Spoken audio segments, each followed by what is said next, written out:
नमस्कार मित्रांनो, तू ही रे माझा मित्र या मालिकेत खतरनाक ट्विस्ट आलेला आहे. मित्रांनो, ईश्वरी खूप मोठं पाऊल उचलणार आहे आणि लावण्याने आणि राकेशने तर खतरनाक प्लॅन केलेला आहे की अर्णव आणि ईश्वरीला वेगळं कसं करता येईल. तर आता ईश्वरीने नेमकं असं काय केलेलं आहे ते पाहण्यासाठी व्हिडिओ नक्की शेवटपर्यंत पहा. मित्रांनो, आता इथे ईश्वरी खूप भारावून गेलेली आहे.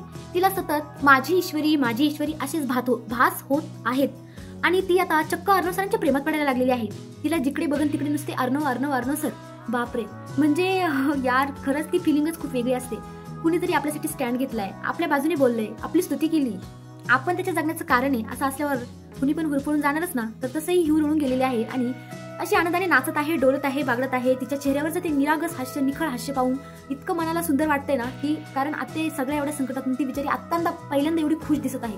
पण आता तिला काय माहिती की संकट तिचं संपलेलं नाहीये. राकेश आणि लावण्य आहेत अजून संकटावर संकट हे करायला.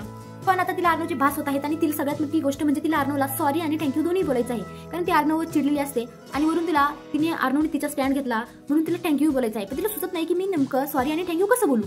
तर ती सॉरी आणि थँक्यू बोलायला जाणार तेवढ्यात आपली ही फुसफुस नागिन, मी तर तिचं फुसफुस नागिनच नाव ठेवलं, फुसफुस करत येते सारखी मध्ये. मग काय करणार की लावण्य आले लगेच, अर्णव अरे म्हणजे एएसआर बोलते ती त्याला.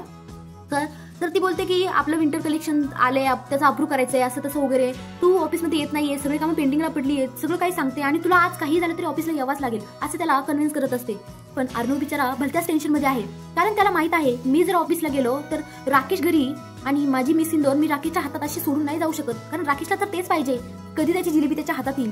अर्णव आता काळजीत आहे आणि लावण्य त्याला इकडे सांगत आहे की काही झालं तरी यार तुला यावंच लागेल, ऑफिसमध्ये यावंच लागेल. कारण ऑफिसमध्ये ते काय यावा, कारण तिला असं वाटतं की एआर फक्त माझा आहे आणि तो माझ्यासोबत राहायला पाहिजे आणि अर्णव ईश्वरी दोघे जण जितका वेळ लांब राहतील तितका वेळ मला एआर सोबत राहता येईल. म्हणजे मित्रांनो, यांचं कसं झालं माहिती का, दोन बायका आणि फजिती ऐका. दोन बायका नाही, बायको एकच आहे.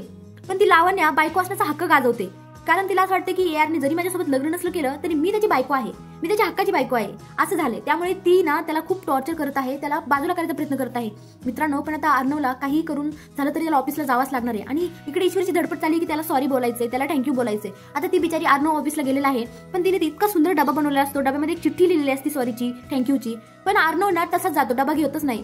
मग आता इकडे ती लावण्य त्या अर्णवला काम समजावून सांगत असते की कसं काय, आणि ते इतक्या क्लोज गेलेले असते त्याच्या. आणि हे सगळं मात्र ईश्वरी पाहते कारण ती डबा घेऊन आलेली असते. मित्रांनो, कोणतीही बायको आपल्या नवऱ्याच्या शेजारी दुसरी परस्त्री येऊन बसते, भले त्याची मैत्रीण का असताना, जलस फील होतो. कारण नवरा आपला आहे यार, नाही पाहत एखाद्या दुसऱ्या स्त्री सोबत आपल्या नवऱ्याला. ईश्वरीला तरी कसं पावेल सांगा बरं तिच्या नवऱ्याला दुसऱ्या एखाद्या मुलीसोबत. त्यामुळे तिला खूप जलस फील झालेला आहे आणि हे सगळं पाहून आता ईश्वरी खूप मोठं टोकाचं पाऊल उचलणार आहे. तर तुम्हाला काय वाटतं मित्रांनो, कमेंटमध्ये नक्की सांगा ईश्वरी काय करणार.